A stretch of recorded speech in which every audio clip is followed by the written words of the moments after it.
Oh boy, just listen, just watch the video to this song. I haven't heard this song in 30, this is 2022 and this fantasy playlist is 1987, so it's been 35 years, at least close to 35 years since I heard this song.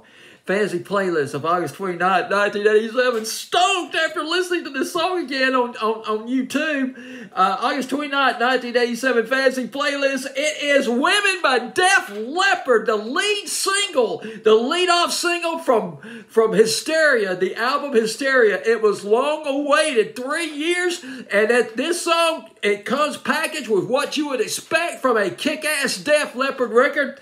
Towering, smoke and scorching guitar riffs, guitar mixes, towering guitars, a sonic blast, particularly towards the end of the song, a prolonged sonic river of, oh boy, screeching guitars, and particularly that feedback towards the end of the record. Just really, now admittedly, the song is not as commercial as the singles that would come out.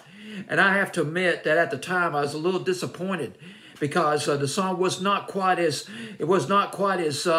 as radio friendly, not quite as, I hate to use the word pop, but I'll use it anyway, as some of their other hit records like Rock of Ages, which still rocked, had that rock foundation, but had a pop veneer slathered all over that rock foundation to get it on the radio. But here's the deal. Oh boy, I'm so excited. I can't even calm down. Def Leppard, man. Monsters of rock. You know they're monsters among the monsters of rock and roll from back in the day. The album was a long time coming. It was 3 years. Now, here's the deal about Women. They released Women first. They wanted to service this song to rock radio, to the album rock stations, to the mainstream rock stations, the stations that played the heavy rock and roll. They wanted their leadoff single. They wanted to let their hardcore fans, which is mostly men, because it's mostly guys who listen to the mainstream rock stations, the heavy rock stations. They want to let them know, hey, we're back. We're back. We're here. Def Leppard, we're coming on strong. And therefore, the song was not played on pop radio. It was just not radio. It was not it was not infectious as a good, solid rock and roll record, but not necessarily mass appeal enough to get on the top 40. But that was fine.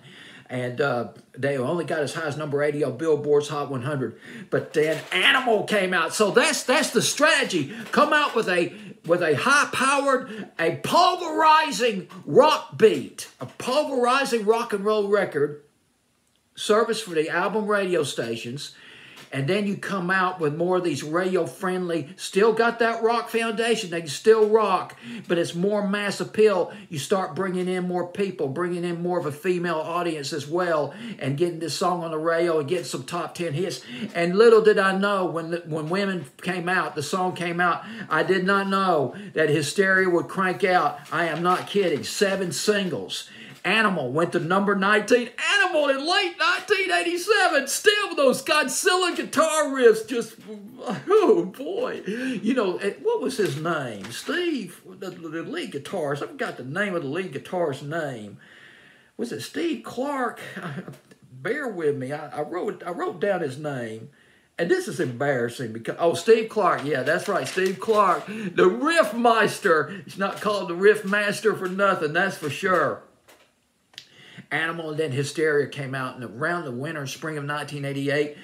Pour Some Sugar on Me in the summer of 1988. And well, I'll get into the other part in just a minute. Love Bites after that. Love Bites, which went to number 1 in the U.S., went to number 11 in England. Rocket at number 12. Armageddon at one of their best pop, hard rock and roll records, produced by Robert Mutt Lang,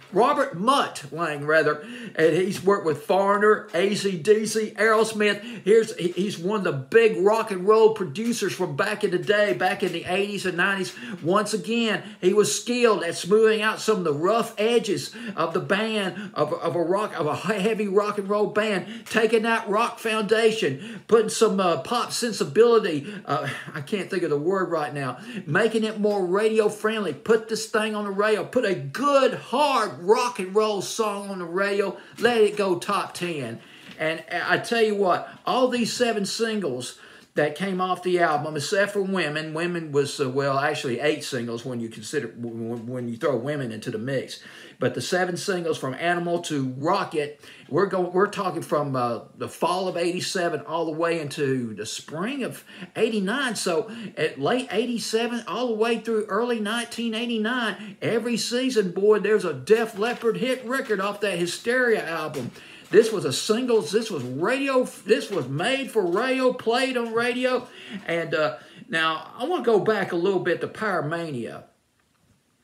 And I want to talk about England too in this, because Def Leppard, they're from England. They're from Sheffield, England, based in Sheffield, England. Pyromania, they did not, well, Pyromania sold 10 million copies in the U.S., sold about 10 million copies in the U.S. In England, I got a statistic where it only sold 60,000 copies in England. Now, 60,000 is probably not too bad in England, since it's a smaller market than it is here in the States. But still, it goes to show you that it really wasn't until Hysteria came out that the Def Leppard started getting more traction in their home country. As a matter of fact, ironically enough, there was 2 records they had out in the 90s. There was Let's Get Rock, I believe was one of them. Almost went to #1 in England. Let's Get Rock back in 1992. Didn't do as well in the States either as some of the songs off of Pyromania and then Hysteria. The drummer, Rock Allen, he was in a car accident. This was just, and you probably know about this anyway, but I'll just refresh your memory. Rick Allen, he was racing his Corvette. It was on a road near Sheffield, England. It was New Year's Eve, 1984. He got into an accident. He went right through the windshield.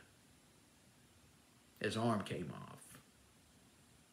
Well, he lost his arm.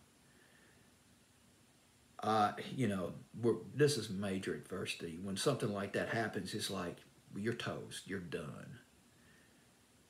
But he rallied. He learned how to play. He learned how to play the drums again. He got a computer-assisted drum kit that helped him out. And boy, he was banging those drums on that album like he did not miss a beat. None whatsoever. By the way, another trivia about the Pyromania album. Guess who played keyboards on that album? Thomas Dolby, the guy who did She Blinded Me with Science. He did it under the pseudonym, under a.k.a. Booker T. Buffin. He called himself that. Woo, boy. Well, I guess that's all I got to say about this record. So here we are, my friend. We are at actually, I took this song up to number 26. I might have peaked it at number 26 on my fantasy playlist. Sure was nice to have Def Leppard back on board again. Def Leppard with Women at number 26 on my fantasy playlist of August 29th, 1987.